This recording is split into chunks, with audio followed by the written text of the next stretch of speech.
Hey film friends, today we're taking a look at the Bessa cameras made by Cosina under the Voigtlander name. These are really interesting cameras and they came out in 1999, which makes them almost 25 years old. Let's take a closer look at them. We're really lucky to have a complete set of the Bessa L, Bessa R, and Bessa R2 all in their original olive drab paint. Okay, so let's take a closer look at these cameras. This is the Bessa L, the first in the Bessa series. This came out in 1999, although because it's got this olive drab paint, we know that this one came out sometime after 2002, but before the L production was finalized in 2003. What's really interesting at first glance about this camera is that it has no viewfinder at all.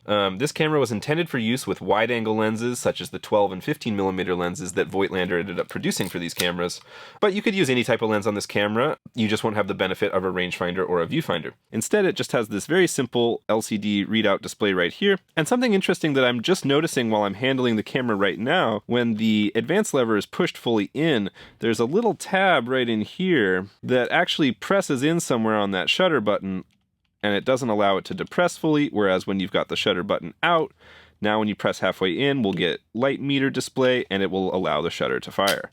So the Bessa L is a Leica screw mount camera, known as M39 or LTM, which stands for Leica thread mount.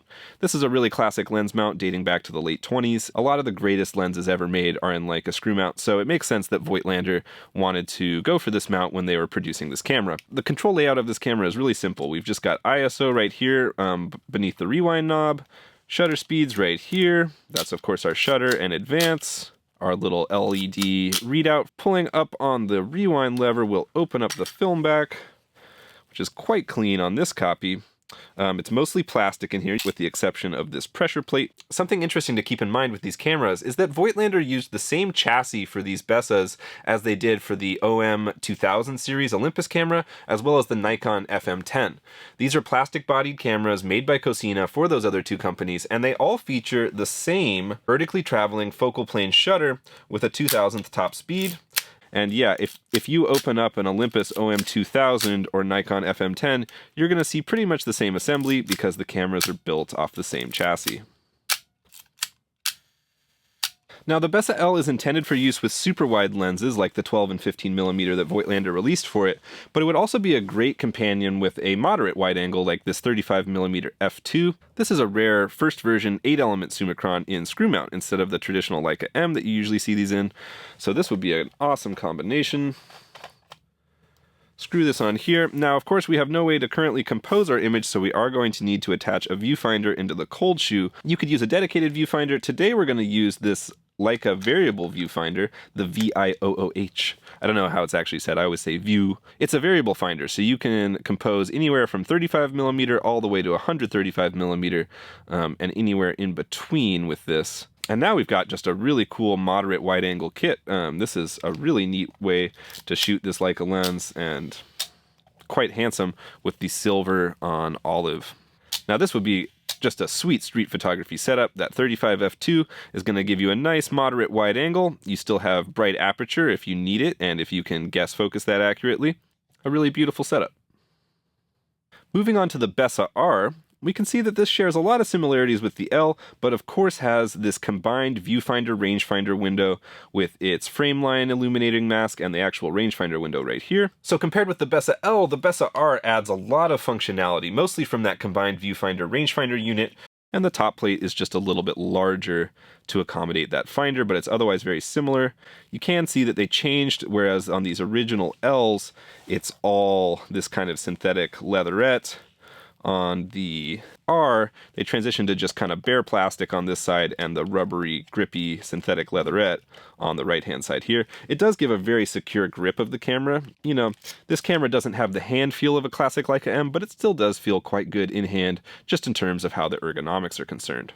One thing we noticed right away looking at the R as well is this proud Voigtlander Germany since 1756 plate. This is a little funny because of course this camera was made by Cosina in Japan. We can see that the Bessa R does have this self-timer just like the L, and it's going to count down after you click the shutter. It takes about 10 seconds for the timer to wind down, and then eventually fire the shutter.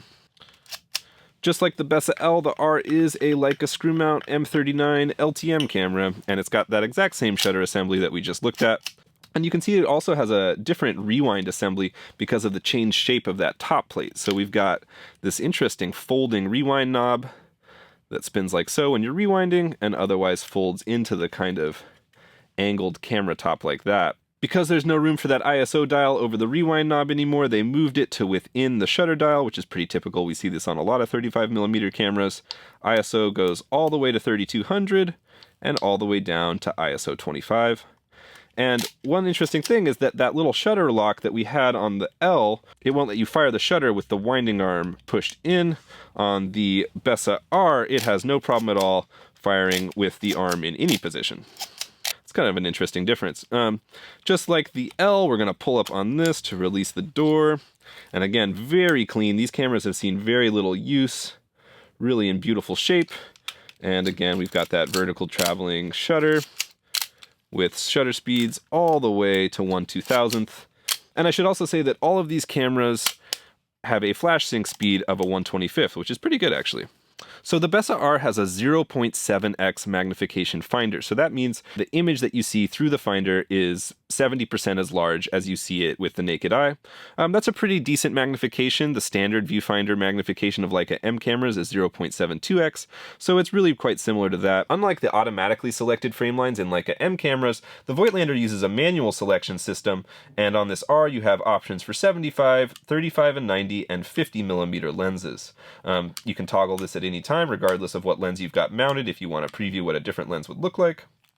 So today we're going to mount a 50mm lens to this Bessa R, so we'll select the 50 frame line manually right here, and then we're going to grab our lens, which is in this case a Canon 50mm f1.8 screw mount lens. This is a 1950s lens, and it's pretty interesting. Somebody must have been excited about this series of olive cameras, and they've applied a coat of olive drab paint over the normally black barrel to help it match with the factory olive drab of the Bessa R. We can just screw this lens right into the camera like so, and this will couple with the rangefinder. Does look pretty good on there, even though the paint doesn't quite match. We've got our aperture right here in front. This is a great way to shoot 50mm. The magnification isn't as high as it possibly could be, but you're going to get nice accurate focus, and you're going to get in-finder light metering, which is something that you can't say of most Leica M cameras. So Bessa R is a really cool camera. It's pretty simple, and they're pretty affordable in today's market. One other interesting difference we're noticing here is that they changed to a metal battery cover on the Bessa R compared with the Bessa L. The Bessa L has this pretty cheap looking plastic battery cover, but we can see that the finish of these cameras is exactly the same. They're both kind of that glossy olive drab color, which leads us finally to the Bessa R2. Now this is pretty cool to see this original box for the Bessa R2. Voigtlander really liked this super light green color. You'll see a lot of their early 2000s packaging looks like this. And so opening it up, we can see that it's a pretty spare box on the inside. This copy does have its original manual, black and white, but with pretty nice illustrations, pretty good graphics describing how to load and use the camera. Funny little diagram there showing you how to hold it vertically. You know, and it's in multiple languages, which is expected but helpful. Inside we can see that it's actually quite basic in terms of the packaging. This would have had like a little plastic or foamy slip over it, but it's really just the camera itself with its body cap. Now this camera, although it looks very similar to the Bessa R, is actually substantially different. And the most significant difference between these cameras is that the Bessa R2 actually has much better build quality. This camera has magnesium alloy top and bottom plates, whereas the R relies on polycarbonate plastic. And hand-holding the R2, especially on a cold day like today, you can really feel the difference between this camera and the Bessa R. The Bessa R2 is very slightly taller than the Bessa R because of the increased size of those metal top and bottom plates. Of course, the other big difference is this lock release for the Leica M lens mount. So instead of the LTM of the earlier Bessa models, this has the Leica M lens mount, which really opens up a lot of possibilities. Not only can you use the latest high-performance Leica M optics, as well as classic Leica M lenses, but you can also use almost any screw mount lens with an appropriate adapter. And holding these two cameras side by side, we can really see the difference in that finish. The R2 does have that kind of more matte finish, whereas the R is a bit glossier. I'm not sure if they changed the paint itself, or if this is just the way the paint looks on the magnesium compared with the polycarbonate plastic of the R. But in any case, the matte finish on the R2 does look a bit classier, and we can see on the base they actually have provision for the trigger winder grip, which Voigtlander made. Other than that Leica M mount that we see right here, the R2 is really similar to the original R. We've got that same frameline selector, same shutter speed dial with the ISO incorporated into it. Just like the R, it will fire with this advanced lever in any position. Pull up on the rewind to release the back. Take a look at the shutter from the inside.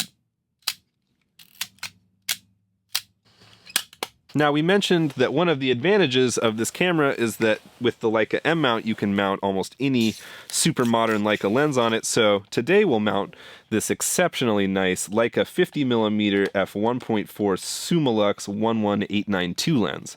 This is an aspheric lens. This is one of the highest performance 50mm lenses you can shoot with today, and it's just got this beautiful satin chrome finish, which matches really nicely with the satin chrome detailing on this Voigtlander. Now, the Voigtlander, even though this is the magnesium R2 model, it is a pretty lightweight camera altogether, which is certainly, you could see that as a benefit, but it also means that with a really heavy optic like this brass Leica lens, it's going to be a little front heavy. But this would be truly a pretty outstanding way to shoot with this R2. But like we mentioned, you can actually use screw mount lenses on the R2 with the appropriate adapter, like this original Voigtlander 35-135 adapter. So we can simply unscrew this, screw our screw mount lens into the M adapter, and then we can mount that screw mount lens right up to our R2. It's going to maintain full rangefinder coupling as well as infinity focus accuracy. So let's see what this R2 looks like loaded up with some film. And that's going to release our film door right here like so. Put in a roll of our trusty Kodak Gold 200, a reliable and affordable emulsion, perfect for tests like this. We'll pull the tip over and into the slot in the take-up spool, making sure that the teeth here engage with the sprockets in the film. And we'll just give it one more to make sure it's going to be nice and tight in there. Close up our film back, wind a few times, and we're now ready to shoot with our Bessa R2 in stunning original olive paint and Leica 50mm f1.4 Summilux aspheric. Thanks for checking out these Bessa cameras with us today. We hope you enjoyed seeing a little bit more about them as much as we have enjoyed getting to play with them. And taking a closer look at the images from our test roll, it's clear that the Voigtlander Bessa R2 is capable of getting the most out of this high-performance Leica optic. Focus is spot on even at f1.4, and color and contrast are excellent, as expected. The Bessa R2's built-in light meter really helped with getting even exposures under mixed indoor and outdoor lighting on this roll of Kodak Gold 200, and overall, we're quite impressed with the results. It is just such a treat to see all three of these cameras in such good condition in their original olive paint. Voigtlander did make silver and black versions of these cameras, which is what you usually see. These olive ones are quite a bit more uncommon and more desirable on the used market, and prices reflect that. These cameras, which were once a very inexpensive alternative to Leica M cameras, are now valued quite highly themselves. If you find that you're going to need one of these beautiful Bessas for your collection, we will have all three of these for sale in our store and on our site shortly. Thanks for watching.